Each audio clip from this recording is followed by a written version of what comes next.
أحبك ربي أحبك ربي أحبك ربي. Alhamdulillahi wassalatu wassalamu ala rasulillah amma ba'du. Apa kabar ibu-ibu? Kok lemes bu? Sampun dahar nopo dereng? Dereng blonjong ya? Sabar nggih.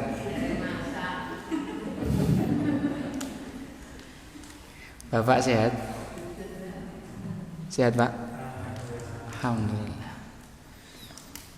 Ya, semoga duduknya kita di sini berlapar-lapar, menahan lapar sampai jam 10 nanti.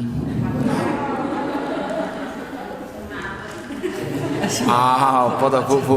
Saya makan sehari sekali, nggak pernah semaput. Saya makan sehari sekali bu, nggak pernah semaput. Enggak sampai jam 10 guyonan tok biar jenengan bangun gitu loh. Semoga ibu, halo.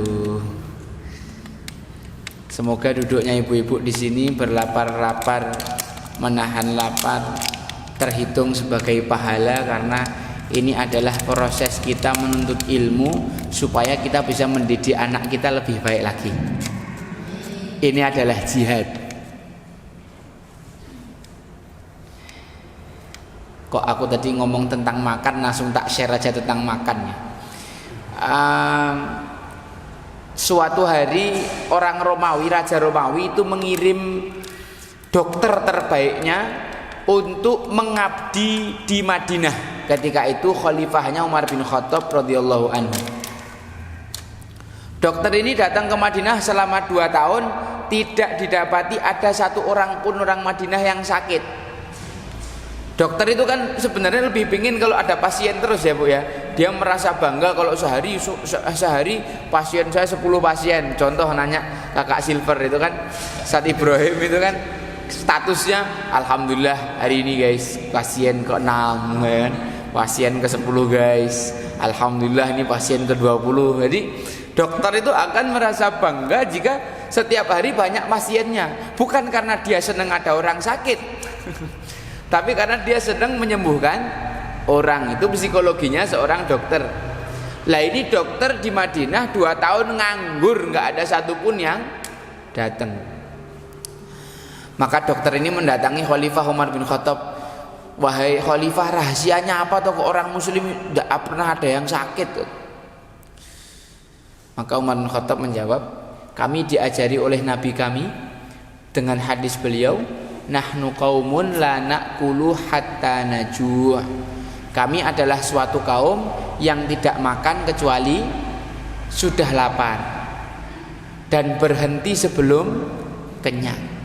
Makanya saya ketika awal nikah terus dijadwal makan sehari 3 kali itu saya langsung berontak.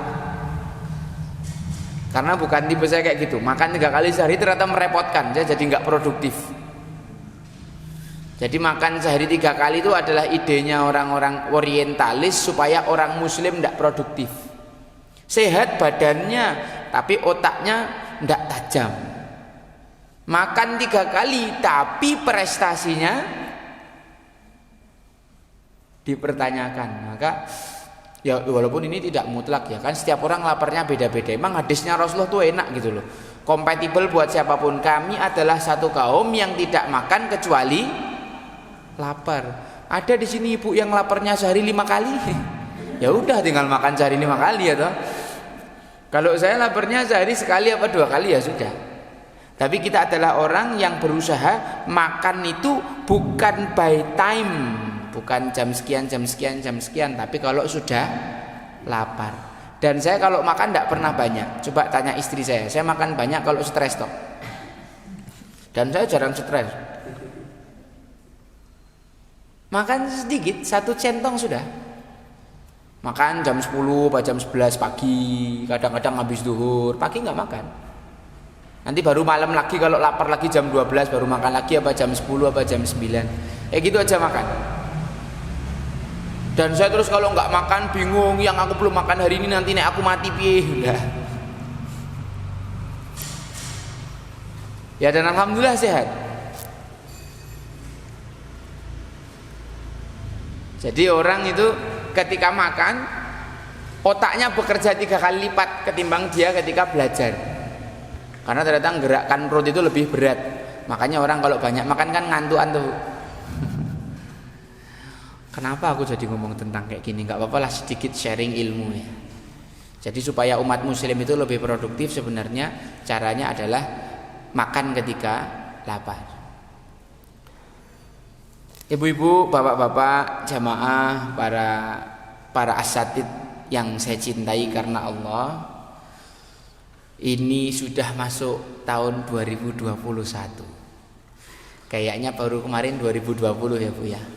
Januari saya lulus, corona, tahu-tahu Desember. Ya kan? Baru kemarin Agustus buka rumah tahfidz, udah Desember aja, udah masuk Januari bahkan sekarang. Pertanyaannya tuh, kita sudah ngapain selama tahun 2020? Prestasi apa yang sudah kita ukir di tahun 2020? Ibu sama bapak nanti kira-kira ditanya enggak sama Allah, umurmu untuk apa digunakan? Ditanya enggak? Ditanya. Sudah siap jawabannya? Belum? Belum apa sudah? Ustadz Ibrahim sudah siap Pak Ustadz Ibrahim, Ustadz soalnya. Kalau jenengan-jenengan yang enggak patek Ustadz itu ya mungkin mikir-mikir mau nyiapin jawaban apa. Tapi kalau Ustadz Ibrahim insyaallah kelar insyaallah. Insyaallah ya. Tahun 2020 full prestasi. Ibu-ibu, bapak-bapak, Allah memerintahkan dalam Al-Quran, ya ayyuhalladzina amanu taqullah, wahai orang yang bertakwa, wahai orang yang beriman, bertakwalah kepada Allah, kerjakan perintah, jauhi larangan. Wal tangdur nafsun, hendaklah seorang itu melihat maqaddamat, apa yang sudah diperbuat, ligodin, untuk hari esok. Wattaqullah, bertakwalah kepada Allah. Satu perintah diapit 2 perintah takwa, yaitu perintah untuk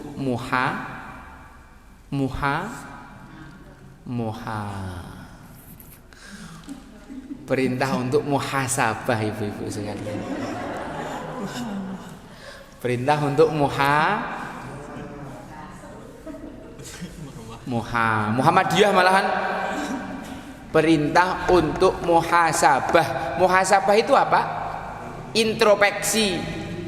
Tahun 2020 setahun apa yang sudah saya perbuat, yang keliru yang mana, sehingga tahun 2021 diperbaiki, tidak mengulangi kesalahan yang sama. Umar bin Khattab mengatakan, hasibu qabla an tuhasabu.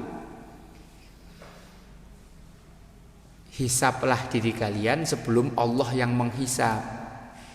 Mumpung sekarang masih di dunia, saatnya kita beramal sambil menghisab. Karena nanti kok dah sampai hari kiamat, sudah tidak ada amal lagi, tinggal dihisab toh. Kok sekarang hisab, amal, hisab lagi, amal, hisab lagi, amal lagi. Jadi kita selalu menjadi pribadi yang baik di kemudian hari. Oh ya ibu-ibu, bapak-bapak sekalian dirahmati Allah, ceramah saya ini akan saya bagi 2. Yang pertama sesi ceramah, semoga jam 8 selesai. Kemudian nanti ada sesi fikih, atau nanti ceramahnya sampai jam 8 kurang seperempat. Setelah itu sesi fikih, karena saya sudah sampaikan pada pertemuan yang lalu, saya akan ngajari anak-anak tentang wudhu dan sholat. Sudah saya ajarkan, nanti saya akan ajarkan kepada jenengan persis seperti saya ngajari santri, sehingga nanti ibu-ibu tinggal ngecek di rumah, santrinya ini mengamalkan apa yang saya ajarkan apa enggak. Nanti saya akan contohkan, sudah saya siapkan tempat wudhu dan tempat sholat di sana, sehingga nanti ibu bisa melihat bagaimana toh wudhu yang benar seperti yang dicontohkan Rasulullah tuh caranya kayak mana, gitu nggih. Tapi ini sebelum masuk ke sesi praktek, saya mau mengitik-ngitik, mengingatkan beberapa hal dulu. Satu ayat Allah Subhanahu wa taala yang berbunyi, wal yakhshal ladzina law taraku min khalfihim dzurriyyatan dhi'afan khafu 'alaihim falyattaqullaha wal yaqulu qaulan sadida. Bagi ibu yang mau mencatat, yang level kecerdasannya itu di bawahnya Imam Syafi'i, monggo ini dicatat surat An-Nisa ayat 9. Kalau yang sudah lebih cerdas daripada Imam Syafi'i sudah tidak perlu nulis, tidak apa-apa. Saya yakin sekali dengar langsung ingat, langsung selamanya ingat.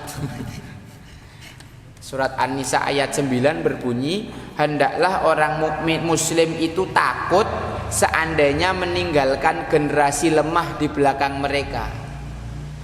Orang tua berjuang untuk menegakkan agama Islam, para ulama berjuang untuk mengharumkan Islam, generasi berikutnya adalah generasi yang sama sekali tidak ngerti caranya berjuang.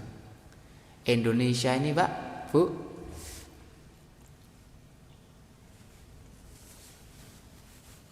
didirikan itu di atas jasad berlumuran darahnya para ulama, para kiai, para santri.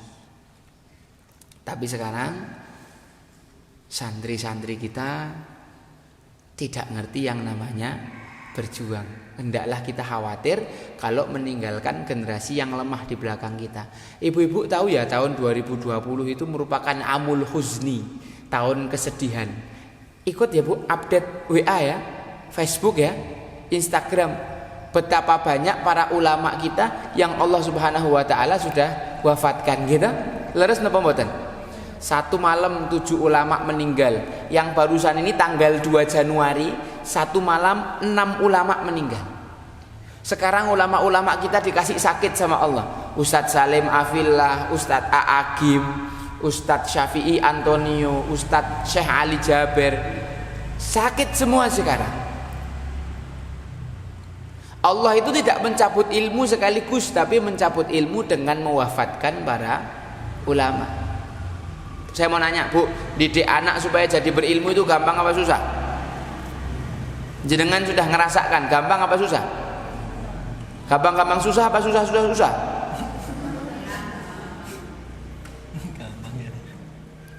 Yang gampang ya jelas ibu ulama.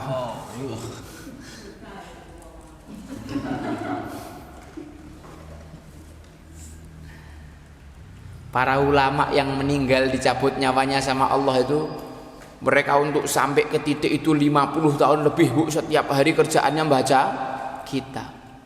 Sedangkan santri kita baca satu kitab aja belum. Dan mereka dicabut sama Allah sebelum kita dengar ilmunya. Kira-kira jenengan takut enggak kalau generasi kita tuh generasi yang lemah? Saya tak ceritani tapi kita berdoa jangan sampai cerita ini datang ke negeri kita ya.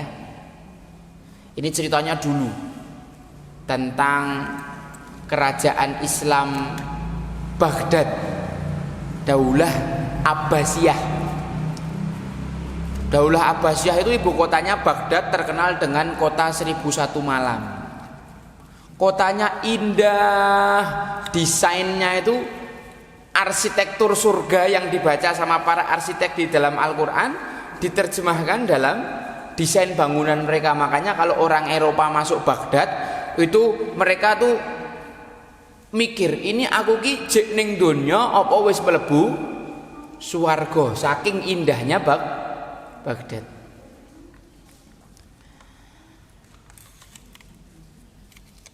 Ketika seorang raja yang bengis dari Mongolia namanya Hulagu Khan itu masuk ke dalam Baghdad, maka negeri Baghdad yang indah itu dihancurkan dalam sekejap. Perpustakaan dibakar. Perpustakaan itu besarnya setiap hari kemasukan 400.000 ulama. Berapa kali lipatnya masjid ini? Isinya buku tok. Itu bukunya kaum muslimin yang sekian banyak, kekayaan khazanah keilmuan kaum muslimin dibakar sama orang-orang Mongolia. Kemudian abunya ditenggelamkan di sungai Dajlah sampai sungainya itu warnanya hitam.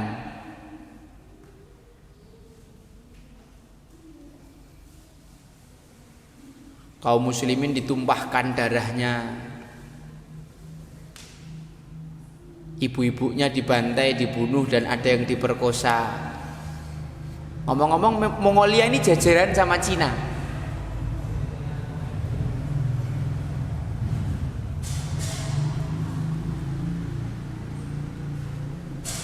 Suatu hari setelah melakukan pembantaian yang kayak gitu itu, si Hulagukan memanggil orang Islam, tolong datangkan kepada saya tokoh yang paling berpengaruh, paling berilmu, paling disegani, paling dihormati. Saya mau diskusi, kata Hulagukan.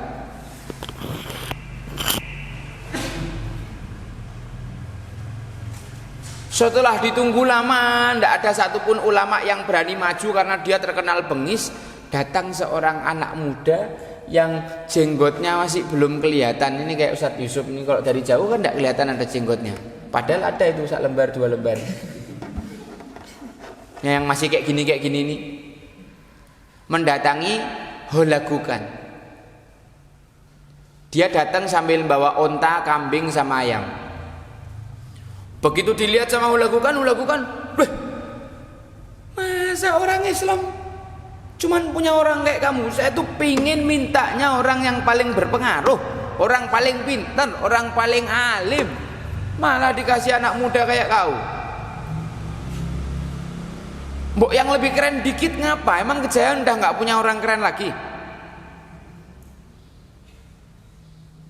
Maka dengan tenangnya ini, tadi Hulagukan datang bawa onta, kambing sama ayam. Lalu dia mengatakan, kalau Anda ingin bicara sama yang lebih besar daripada saya, di belakang saya bawa onta. Kalau Anda ingin ngomong sama yang jenggotnya lebih panjang daripada saya, tuh saya bawa kambing. Kalau sama Anda ingin bicara sama yang suaranya lebih kencang daripada saya, saya bawa ayam. Anda pilih mana? Oh ya udah, nanya sama kamu aja, Bos. Oke. Ada 2 pertanyaan. Pertanyaan pertama, apa yang menyebabkan saya bisa masuk ke kota Baghdad dan menghancurkan kalian? Dengan tenangnya Hulagukan menjawab, kok si anak muda ini namanya Kadihan, dia menjawab, itu karena kesalahan kami. Kami, kaum muslimin, melupakan nikmat yang Allah berikan kepada kami. Negeri ini apa sih namanya, makmur, ijo royo-royo, apa sih yang Loh Jinawi itu Kemalipah Loh Jinawi royo-royo malah. Iya toh, kayu ditancapkan jadi makanan. Kami diberi nikmat sama Allah sangat banyak, tapi kami tidak bersyukur. Kami mencintai dunia, kami mengejar dunia, kami mencari harta, kami mengejar pangkat, kami melupakan akhirat, kami lupa ngaji, bahkan kami nggak sempat mendidik anak-anak kami dengan agama Islam seperti yang diperintahkan Rasulullah. Maka Allah datangkan kamu kepada kami ke sini untuk mengambil kembali semua nikmat yang Allah berikan kepada kami. Itu karena kesalahan kami sendiri. Ibu-ibu bisa paham sih? Ya, jadi yang menyebabkan penjajah atau orang dolim itu mendolimi kita adalah kesalahan kita sendiri. Islaleri kita cokot loh. Pertanyaan kedua, apa? Bagaimana caranya supaya saya keluar dari negeri ini? Kata Kadihan, ya tinggal dibalik. Ketika kami bersyukur, kami ingat Allah, kami mendidik anak-anak kami dengan baik, kami menempatkan dunia pada tempatnya. Bukan menjauhi dunia, menempatkan dunia pada tempatnya. Dunia itu di hati apa di tangan, Bu? Di hati apa di kaki? Sandal bagusnya jenengan dipakai di kaki apa di hati? Serius? Keinjek orang jangan marah loh ya. Gak apa-apa, sandalnya murah kok. Ya jalan nek sandal 5 juta. Sandal lainnya itu diseraham pangi ngir. Sandal kawi. Tas bagusnya jenengan dipakai di tangan apa di hati? Hah? Nani. Serius, Bu. Dunia jangan sampai masuk ke dalam hati, karena kalau dunia sudah masuk hati, dicuil sedikit hati kita ikut sakit. Dunia itu taruh di kaki aja. Ternyata ketika kaum muslimin bersyukur, mendekat pada ilmu, mendidik generasi dengan baik, maka mereka adalah umat yang tidak mudah dijajah. Gimana mau dijajah? Begitu ada penjajahan itu, langsung para ulamanya tahu ini penjajahan. Dia bersuara menjelaskan kepada umat supaya umatnya sadar. Betul apa betul, Bu? Sekarang ayo kita muhasabah. Kira-kira kita sudah mendidik anak dengan baik apa belum? Belum. Saya juga belum, saya belum punya anak. Amin. Doain ya, Bu ya. Saya butuh bukan cuma support, Bu, saya butuh doanya. Nek cepet ya cepet kok gigas polo.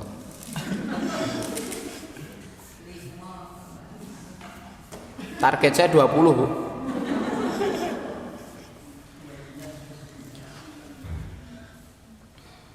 Bapak Ibu yang dirahmati Allah, kita harus segera sadar, kita harus segera introspeksi. Anggaplah tahun 2020 kita belum dekat sama ilmu, anak-anak belum kita didik dengan baik, ya sudah wis kadung kelewat. Sing penting kita berpikir sekarang, kalau tahun lalu kita belum maksimal, tahun ini saatnya kita usahakan untuk maksimal. Ada dua hal yang saya ingin tekankan pada diri pribadi dan pada ibu semua untuk dibangun tahun 2021 ini. Dua hal, satu sholat, yang kedua ilmu. Ya, untuk diri saya, untuk para asatidzah yang di depan sini, karena kami bukan yang terbaik, bisa jadi ibu lebih baik sholatnya daripada saya. Bapak-bapak, ibu-ibu semua, nggih, saya minta tahun 2021 ini ada dua hal yang kita perbaiki. Satu sholat, yang kedua ilmu. Itu aja wis. Selama setahun ke depan, program-program apa yang pingin ibu laksanakan supaya ibu bertambah ilmunya, supaya tambah baik sholatnya. Kenapa tuh Ustadz kok sholat? Ya, karena siapa yang sholatnya baik, segala urusan akan baik. Umar bin Khattab mengatakan, man dhayya'aha fahuwa lima siwaha adya'. Siapa yang meremehkan sholat, maka selain sholat dia akan lebih meremehkan lagi. Jadi kalau kita ngelihat ada orang-orang yang suka meremehkan saudaranya, suka meremehkan waktu, suka meremehkan janji, suka meremehkan ini dan itu, pokoknya meremehkan wis, yakin itu sholatnya pasti diremehkan. Karena innas sholata tanha anil fahsya wal mungkar. Sholat itu mencegah pada perbuatan keji dan kemungkaran. Kok ada orang sholat masih berbuat keji dan mungkar? Yang salah sholatnya apa saya, Bu? Saya yang salah. Orang kalau sholatnya beres, yang lain pasti beres. Jadi nanti jenengan kalau melewati yaumil hisab, kalau bahasanya Ustadz Ibrahim tadi yaumul mizan, itu kalau sholatnya sudah oke, malaikat tidak perlu nanya yang lain, oke semua pasti. Jenengan di dunia ini ngalami rizkinya seret, ngalami nggak, Bu? Yang jenengan perbaiki bukan kualitas kerja, tapi kualitas hubungan jenengan sama Allah. Adalah logika yang konyol kalau orang rezekinya sempit, dia tambah jam kerjanya, bukan jam kedekatannya dia kepada Allah. Karena orang yang nambah jam kerja tidak menambah hubungannya sama Allah, yang ada adalah berantakan. Ibu yang biasanya keluar jam 7 sampai jam 5 karena corona ini, terus kemudian nambah jam kerja, milih ngelembur sampai jam 10. Dandan rapi wangi keluar pagi-pagi bukan untuk suami tapi untuk teman kantor. Parfum digebyurke, nggak cuma dipakai semprot, biar teman kantornya seneng. Harusnya itu jam 5 itu suami udah dapat Apa kasih sayang istri gitu loh. Anak-anak udah mendapatkan kasih sayang ibunya karena ibunya ngelembur. Akhirnya anak minim kasih sayang, maka dia keluar nyari cowok lain yang bisa dimintai kasih sayang. Contohnya Kak Ibrahim. Kenapa anak-anak cewek jenengan itu lebih dekat sama Kak Ibrahim daripada sama bapak ibunya sendiri? Karena Kak Ibrahim lah yang lebih banyak memberi kasih sayang. Mak Ani dan bapak-bapaknya sudah tidak ada di rumah. Wah, aku durung tangi makku wis ra ono, aku teko makku durung mulih. Makanya yang dicari Kak Ibrahim. Alhamdulillah dapatnya Kak Ibrahim. Insya Allah Kak Ibrahim ini orangnya lurus. Lah kalau yang didapati cowok-cowok yang buaya, ayo. Yang assalamualaikum mufti, ayo. Hilang anak jenengan. Itu kesalahan siapa? Masya Allah, betul.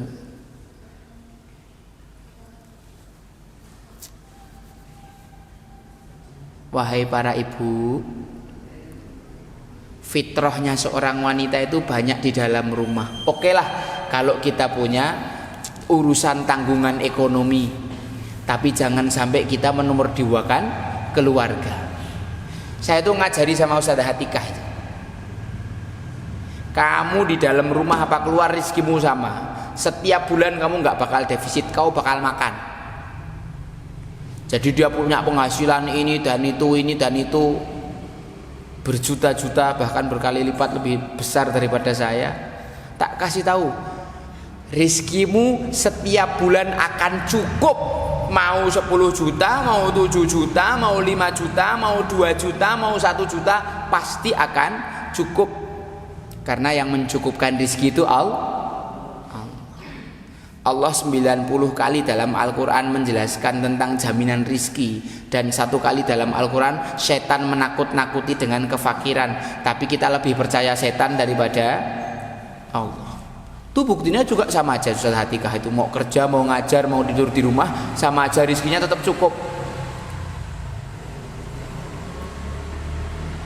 Banyak dan sedikit itu tergantung hati yang menerima. Apalagi udah banyak menerima ya Bu ya. Rizki itu bukan hanya dalam bentuk uang. Suami yang soleh itu rizki bukan? Anak yang soleh dan solehah rizki bukan? Tetangga yang baik yang selalu jaga rumahnya jenengan kalau jenengan pergi rizki bukan? Coba jenengan nyewa satpam, bisa gajinya jenengan buat bayar satpam? Rizki yang paling tinggi itu ilmu. Karena dengan ilmu jalan kita jadi terang. Ibu lebih milih duit apa ilmu? Duit. Tak jawab, sorry ibu milih duit apa ilmu? Ilmu dan milih duit. Itu bukan milih Bu. Milih duit apa ilmu? Tenane. Ilmu dan duit. Wis angel orang Kejayan wis.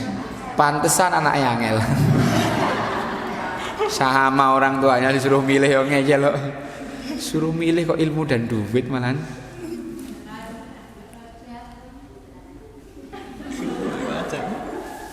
Apa Bu? Gimana Bu?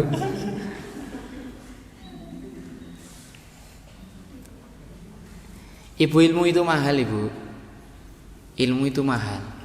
Rizki yang paling tinggi yang diberikan oleh Allah kepada hamba itu adalah ilmu. Yang mana dengan ilmu itu kalau dia dapat nikmat bersyukur, dapat musibah dia sabar. Kenapa Ustadz tuh kok mukanya peringas kayak tidak punya beban hidup gitu loh? Ya dia ngerti ilmunya. Ilmu memanage hidup, kalau lagi kena musibah ya sudah gitu loh. Akhir bulan saldo masih tipis, padahal target setoran banyak, tetap santai senyum. Nanti Allah akan kasih rizki dari arah yang tidak disangka ya tak? Wah, Ibu kalau Allah berfirman percaya atau tidak? Yakin? Serius? Oke, kita buktikan. Allah berfirman,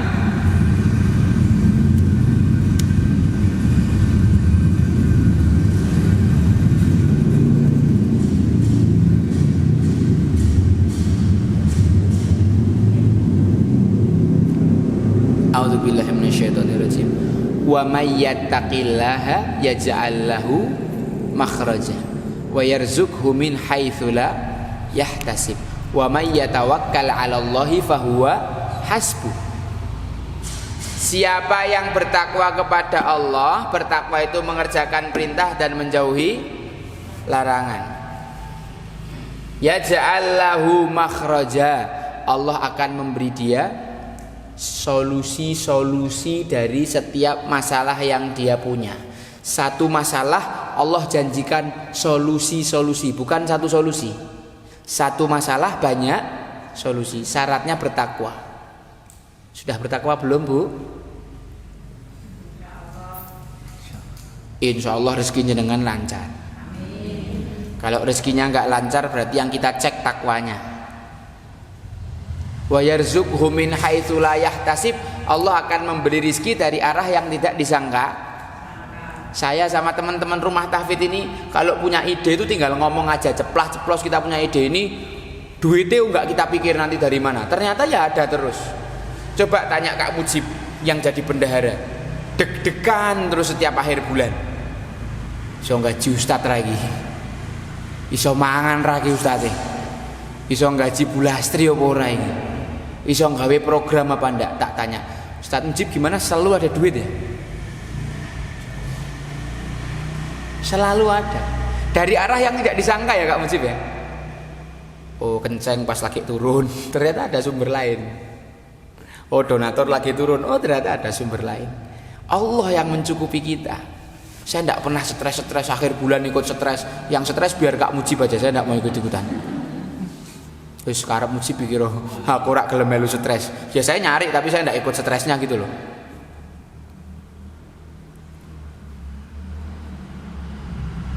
Karena saya yakin siapa yang bertawakal kepada Allah, maka Allah menjadi yang mencukupi dia. Kalau Allah yang mencukupi, kira-kira jenengan ayem napa mboten?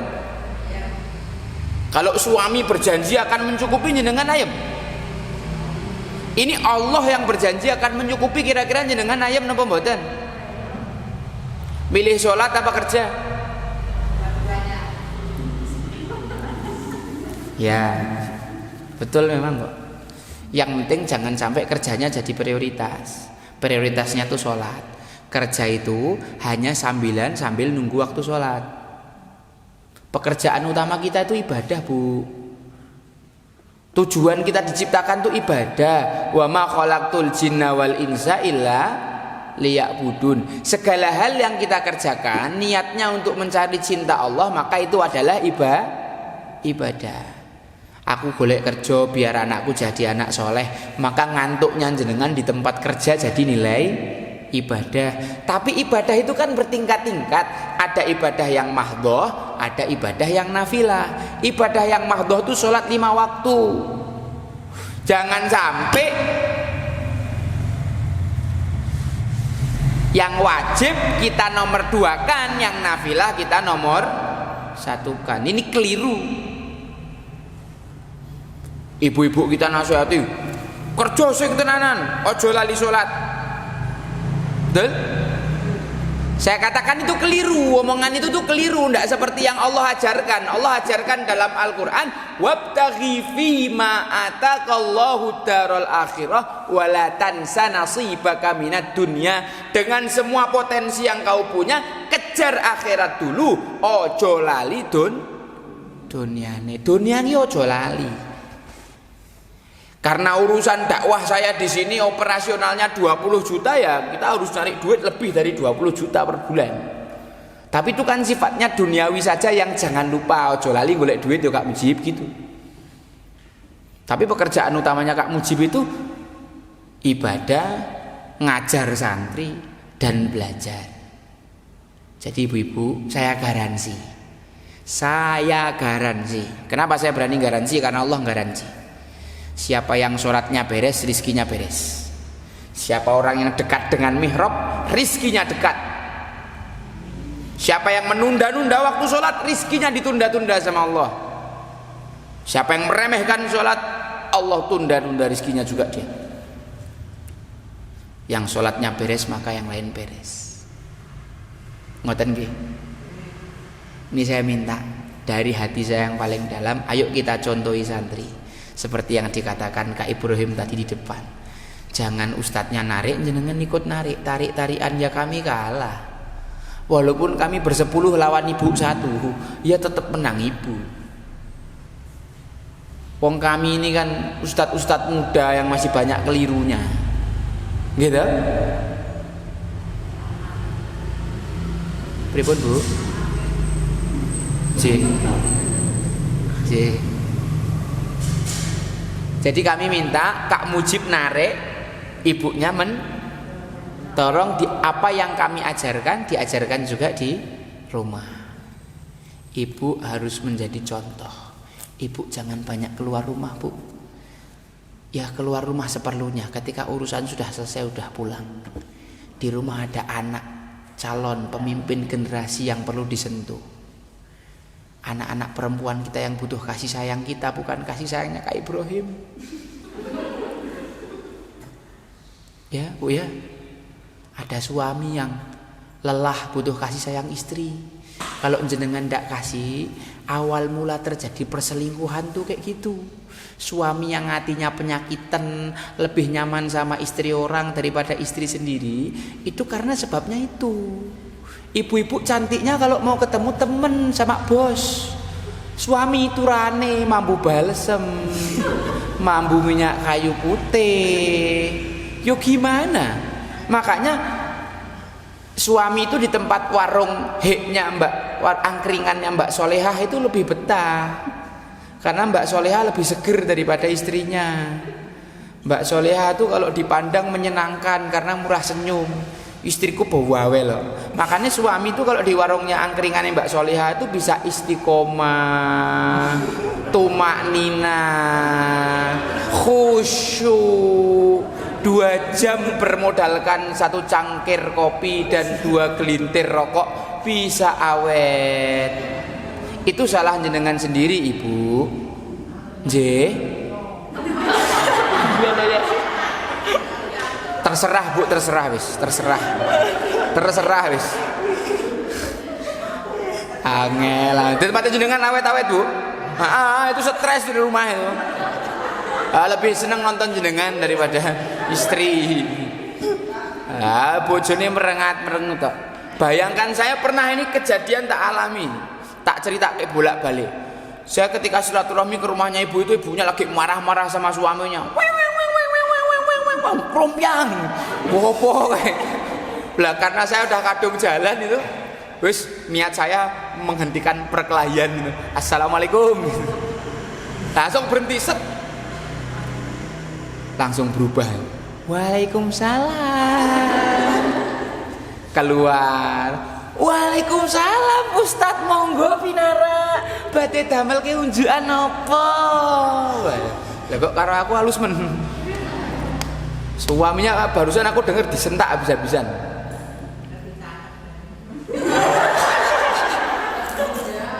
Wah itulah makanya banyak suami-suami. Bu, penelitian membuktikan bahwa laki-laki itu biasanya matinya lebih cepat daripada cewek. Kenapa? Habis disentak sama ibunya setiap hari. Makanya umurnya berkurang. Gitu. Yang biasanya awet sampai tua-tua itu kan banyak ibu-ibu, bukan bapak-bapak. Bapak-bapak udah mati duluan, stres tadi disentak ibu suri. Itu aja udah cukup apa yang saya ingatkan untuk hari ini, itu saja. Habis ini karena kita mau banyak praktek jadi tak irit. Ya, terus kemudian ada pengumuman dari Kak Afri beberapa hal. Yang pertama, insya Allah ini nomor 1 maksudnya buku mutabaah itu ya, Afri cek. Ya. Oh sama yang laporan itu. Ini ya. Insya Allah mulai bulan Januari ini kita akan bagikan buku yang seperti dulu itu Bu. Buku checklist. Nanti insya Allah bukunya itu akan kita pulangkan seminggu sekali supaya ibu-ibu bisa ngecek anaknya hadir atau tidak. Jangan-jangan izinnya berangkat tahfidz ternyata nggak sampai sini. Nanti di situ ada catatan dari kakak-kakaknya, nambahnya berapa ayat, murojaahnya sore ini berapa surat, adabnya kayak gimana. Dan kami juga minta nanti di kolom yang samping kanan itu anak-anak kita biasakan untuk sholat sunnah sebelum atau sesudah, sholat qiyamul lail, bersedekah, kemudian puasa, berbakti kepada orang tua.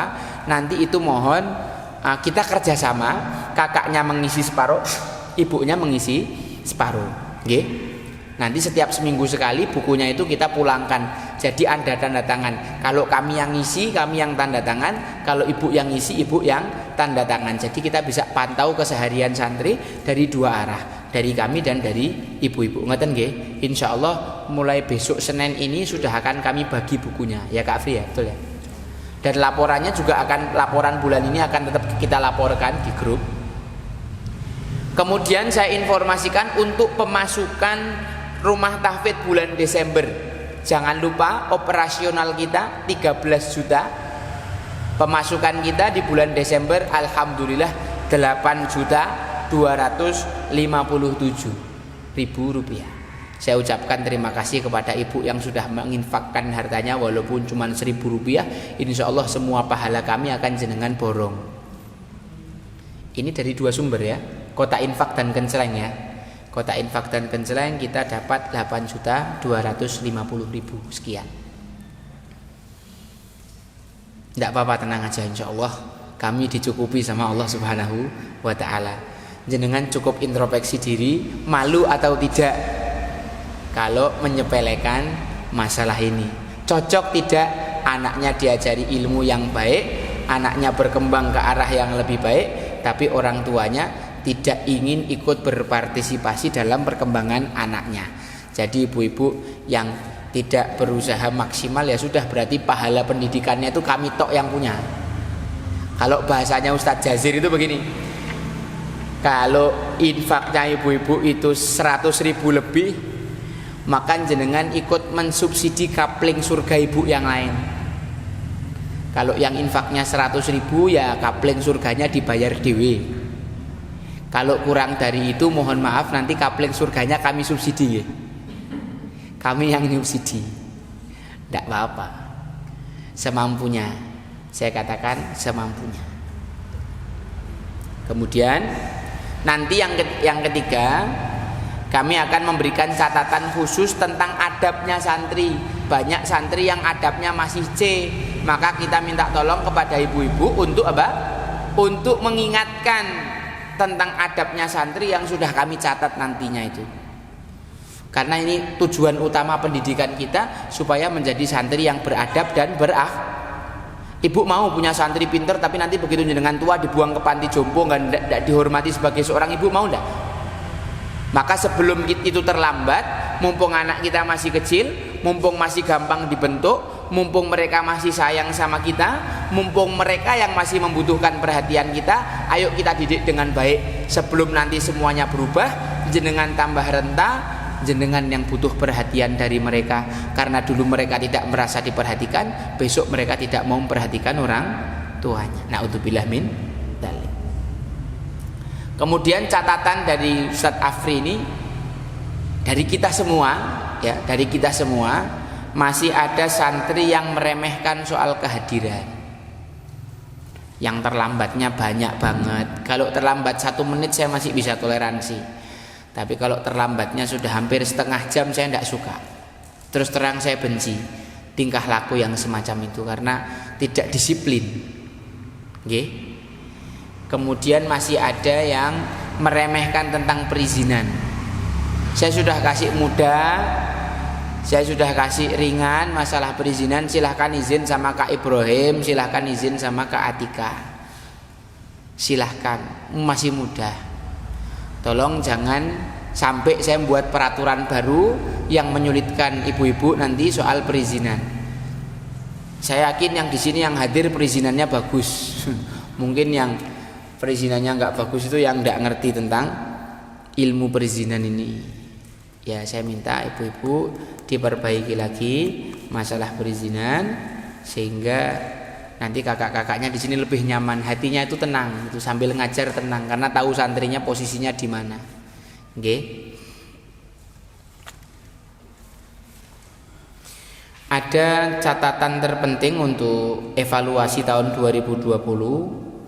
Pertama adalah adabnya ditingkatkan lagi, bahwa pelajaran yang disampaikan oleh para ustadz dan ustadzah itu hanya pendukung saja. Sesungguhnya adab santri itu dibentuk dari dalam rumah. Siapa yang paling berperan?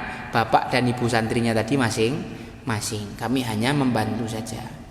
Apabila bapak dan ibunya adabnya itu baik, maka nanti dengan mudah kita akan lihat bahwa anaknya itu adabnya baik.